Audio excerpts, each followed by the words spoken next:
गैसीय अवस्था वाले यूनिट में अपन गैसों के अणुगति सिद्धांत की चर्चा कर रहे थे।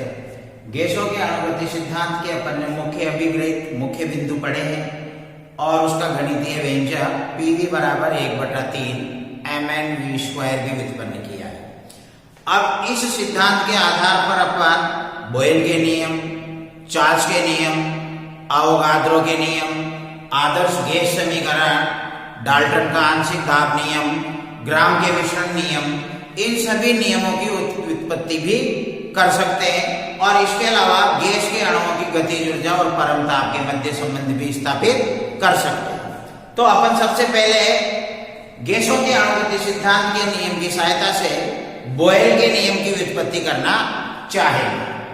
तो बॉयल का नियम निकालने के लिए अपन को गैसों की एक अवधारणा जो आई थी पॉइंट, वो ये भी था कि गैस के अणुओं की गतिज ऊर्जा परम ताप के समानुपाती होती है। जितना ताप बढ़ाएंगे, गर्म करेंगे, गैस के अणुओं की गतिज ऊर्जा उतनी ही ज्यादा होगी, यानी कि गतिज ऊर्जा समानुपाती ताप।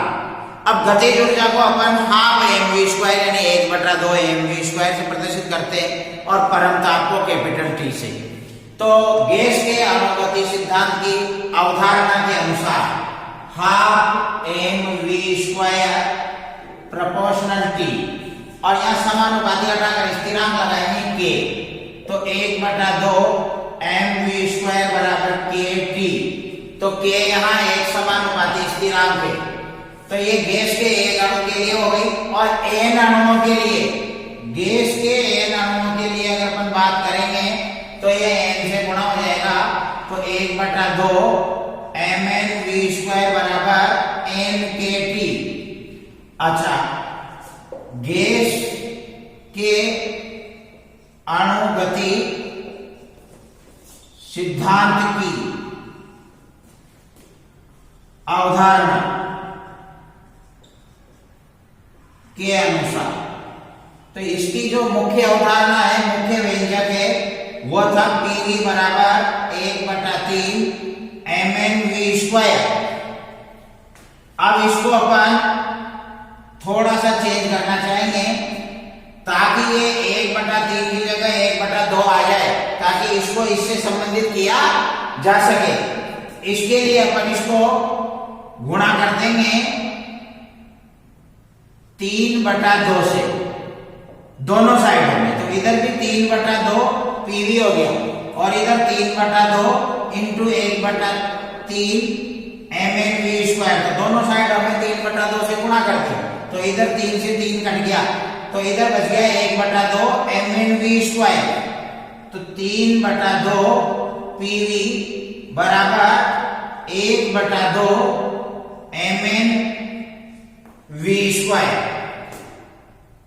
अब यहां पर आपका 1/2 mnv² है, ये 1/2 mnv² का मान याद रख देंगे तो इसकी जगह पर ये आ जाएगा 3/2 PV। तो अतः 3/2 PV बराबर nKT। और ये 3/2 को उधर भेजेंगे तो 2 नीचे से ऊपर चला जाएगा, 3 ऊपर से नीचे चला जाएगा, तो PV बराबर 2 ऊपर और 3 नीचे, यानी 2/3 nKT। अब अपन जानते हैं गणितीय राशियां स्थिरांक होती है, तो 2/3 एक स्थिरांक है, K एक स्थिरांक है, और अगर गैस की मात्रा भी निश्चित कर दी जाए तो उसके मोलों की संख्या n भी स्थिरांक हो जाएगा। और बॉयल का नियम स्थिर ताप पर ही कार्य करता है, तो उसके लिए कैपिटल T का मान भी स्थिर हो जाएगा।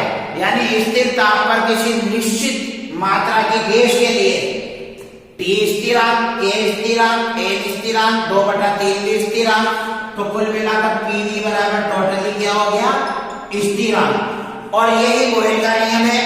बॉयल का नियम भी यही कहता है कि किसी गैस के दाब और आयतन के गुणनफल हमेशा स्थिर रहते हैं, यानी P1 V1 बराबर P2 V2 बराबर P3 V3, यानी कि P और V के मान बदल सकते हैं, लेकिन इनके गुणनफल का जो मान आएगा वो कभी नहीं बदलेगा एक स्थिर ताप पर।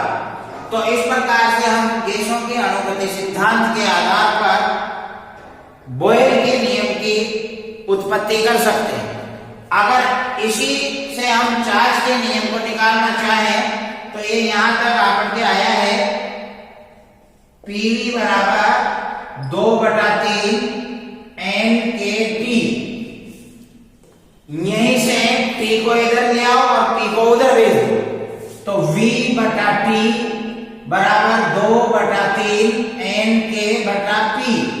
अब देखो चार्ज का नियम स्थिर दाब पर काम करता है, तो यहाँ दाब P स्थिरांक हो गया, N निश्चित मात्रा की गैस के लिए गैस के मोलों की संख्या स्थिरांक, 2/3 गणित की राशि है, ये भी स्थिरांक, और K ऑलरेडी स्थिरांक है इसे, तो यहाँ पूरा V/T बराबर क्या हो गया, स्थिरांक हो गया। और यही चार्ज का नियम है। चार्ज का नियम कहता है कि स्थिर दाब पर किसी गैस का आयतन व ताप का अनुपात हमेशा स्थिर रहता है, यानी V1/T1 बराबर V2/T2 बराबर V3/T3। तो जितनी बार भी लिखेंगे इनका अनुपात हमेशा स्थिर रहेंगे। इस प्रकार से हम गैस के अणुगति सिद्धांत से चार्ज के नियम की उत्पत्ति भी कर सकते हैं। अब गैस के अणुगति सिद्धांत से अगर अपन आदर्श गैस समीकरण निकालना चाहें तो उसको भी ला सकते हैं। यहां तक यही डेरिवेशन वापस रिपीट हो जाएगी। बॉयल के नियम में भी यह तक कॉमन है, चार्ज के नियम में भी ये डेरिवेशन यहाँ तक कॉमन है, और अगर आप आदर्श गैस समीकरण निकालने जा रहे हो तब भी यहाँ तक के डेरिवेशन आपके कॉमन हो जाएंगे।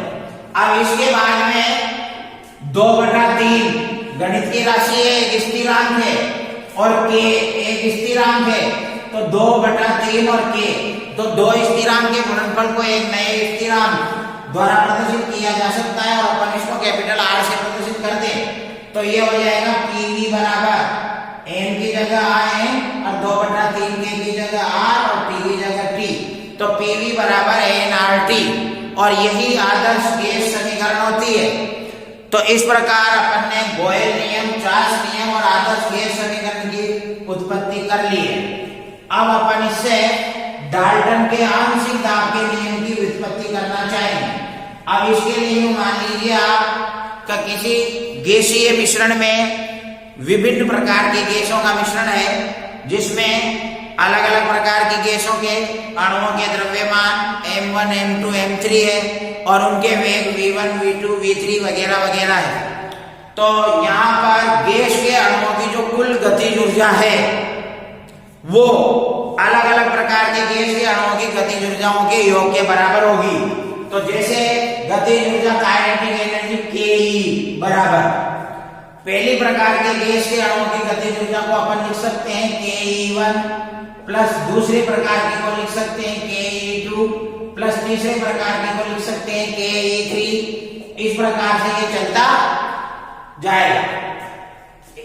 Ke 1/2 mv² होता है गतिज ऊर्जा, तो ये हो गया 1/2 mv² बराबर, ये पहले प्रकार की है तो m की जगह m1 और v की जगह v1 लिख देंगे, तो यहाँ हो जाएगा 1/2 m1v1 square plus 1/2 m2v2 square plus 1/2 m3v3 square, और इस प्रकार से ये चलता हुआ जाएगा। अब अणुगति सिद्धांत की अवधारणा वही मेन है, PV बराबर 1/3 mn(v²). तो यहाँ इसको पहले n मोल गैस के लिए लिख दो, तो n मोल गैस के लिए, क्योंकि ये गैस के एक एक अणुओं के हिसाब से तो सारा n से गुणा हो जाएगा, तो 1/2 mn(v² बराबर 1/2 m1n1v1 square plus 1/2 m2n2v2 square plus 1/2 m3n3v3 square, plus ऐसे चलता जाएगा जितनी भी प्रकार की गैस होंगी। अब PV बराबर 1/3 mn(v²). अब इसे 1/3 की जगह अपन 1/2 लाना चाहेंगे, क्योंकि मेन सूत्र में 1/2 है, तो इसके लिए अपन इसको 2/2 से गुणा करें। 2/2 का मतलब 1 होता है, किसी को 1 से गुणा करने पर उसके मान में कोई परिवर्तन नहीं आता। तो PV बराबर 2/2 इंटू 1/3 स्क्वायर। तो 2 को इधर ले दो, 2 इंटू 3 लिखो या 3 इंटू 2 लिखो, कोई फर्क नहीं पड़ेगा। तो 3 को आगे ले लेंगे, 2 को पीछे डाल देंगे। तो पीवी बराबर 2/3 इंटू 1/2 mn v स्क्वायर या 1/2 mn v स्क्वायर बराबर ये 2/3 बचा, इसको इधर भेजेंगे, 3 नीचे से ऊपर चला जाएगा और 2 ऊपर से नीचे आ जाएगा। तो 3/2 पीवी। तो अब यहाँ पर जो आपका ये समीकरण आई थी 1/2 mn v स्क्वायर, इसकी जगह अपन लिख देंगे 3/2 पीवी। ये पहली case I 1/2 m1 n1 v1 square. तो 1/2 m1 n1 इसकी जगह तो हो जाएगा p1, लेकिन v की जगह अपन v1 स्क्वायर नहीं लिखेंगे क्योंकि सभी प्रकार की गैसें एक ही पात्र में है, तो सबका आयतन सेम है, इसीलिए यहां हो जाएगा। तो ये हो जाएगा आपका 3/2 पीवी बराबर, इसको लिखेंगे अपन 3/2 p1v, क्योंकि आयतन समान है गैसों का, एक ही पात्र में होने की वजह से दाब अलग अलग है, इसलिए दाब को अपन ने p1 लिख दिया, आयतन को केवल v, plus 3/2 p2v plus 3/2 p3v plus ऐसे ही चलता हुआ चला जाएगा। अब इसमें 3/2 और v कॉमन आ रहा है, तो 3/2 pv बराबर 3/2 v कॉमन लेते ही अपना पास बच गया p1 plus p2 plus p3 plus dot dot dot. तो 3/2 से 3/2 और v से v कट गया, तो p बराबर p1 plus p2 plus p3 plus dot dot dot. और यही डाल्टन का नियम होता है का किसी गैसीय मिश्रण का कुल दाब मिश्रण में उपस्थित समस्त गैसों के आंशिक दाबों के योग के बराबर होता है। इस प्रकार अपन अणुगति सिद्धांत की सहायता से डाल्टन के आंशिक दाब के नियम की उत्पत्ति भी कर सकते हैं। अब अपन ग्राम के विसरण के नियम को भी लाएंगे अपन गैसों के अणुगति सिद्धांत के अनुसार।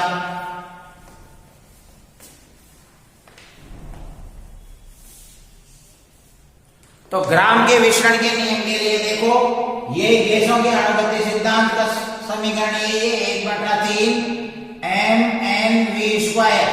चूंकि m और n, तो n तो है गैस के कुल मोलों की संख्या और स्मॉल m है एक अणु का द्रव्यमान, तो यानी एक अणु को के द्रव्यमान को टोटल अणुओं की संख्या से गुणा कर देंगे, तो गैस के समस्त अणुओं का कुल द्रव्यमान आ जाएगा, जिसको अपन कैपिटल M से प्रदर्शित करते हैं। तो ये हो जाएगा pv बराबर 1/3 m और v स्क्वायर।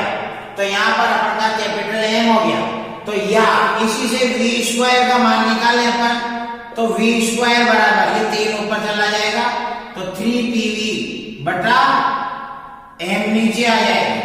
अब चूंकि m बटा v बराबर घनत्व होता है d, द्रव्यमान बटा आयतन बराबर घनत्व d, तो यहाँ m बटा v होता तो ऊपर d लिख देते, यहाँ m बटा v की जगह v बटा m है, तो अपन ऊपर की जगह d को नीचे लिखेंगे, तो ये हो जाएगा v स्क्वायर बराबर 3p और v बटा m की जगह लिखेंगे बटा d, तो v बराबर ये वर्गमूल में चला जाएगा, तो यह v बराबर √3p बटा d।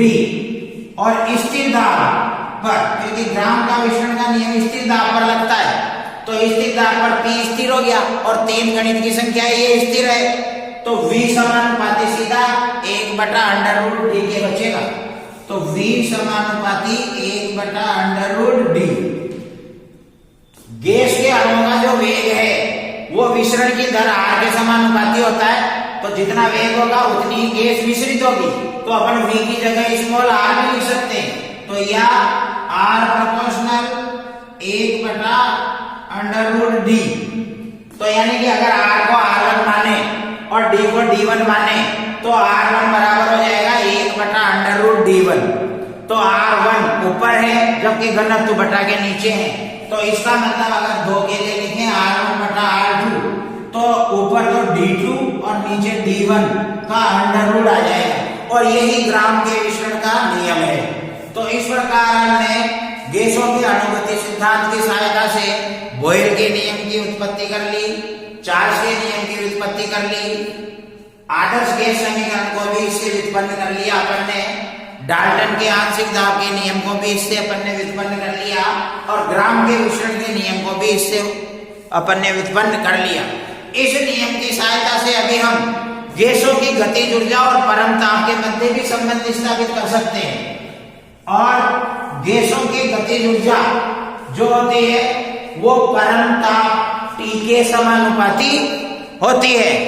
तो कुल मिलाकर गतिज ऊर्जा बराबर 1/2 mv²। तो इसको अपन वहीं से उठाते हैं गैसों के अणुगति सिद्धांत के समीकरण से। PV बराबर 1/3 mnv²। ये हो गया। इसको वापस अपन को 1/2 लाना है, तो इसको अपन 2/2 से गुणा कर दे, तो PV बराबर 2/2 का मतलब 1 हो जाता है, कोई फर्क नहीं पड़ता, इंटू 1/3 mnv²। अब इसको 2 को इधर भेज देंगे और 3 को इधर ले आएंगे, तो PV बराबर 2/3 और इस n को भी आगे ले आए ताकि पीछे केवल गतिज ऊर्जा का सूत्र ले जाएगा अपने पास 1/2 mv²।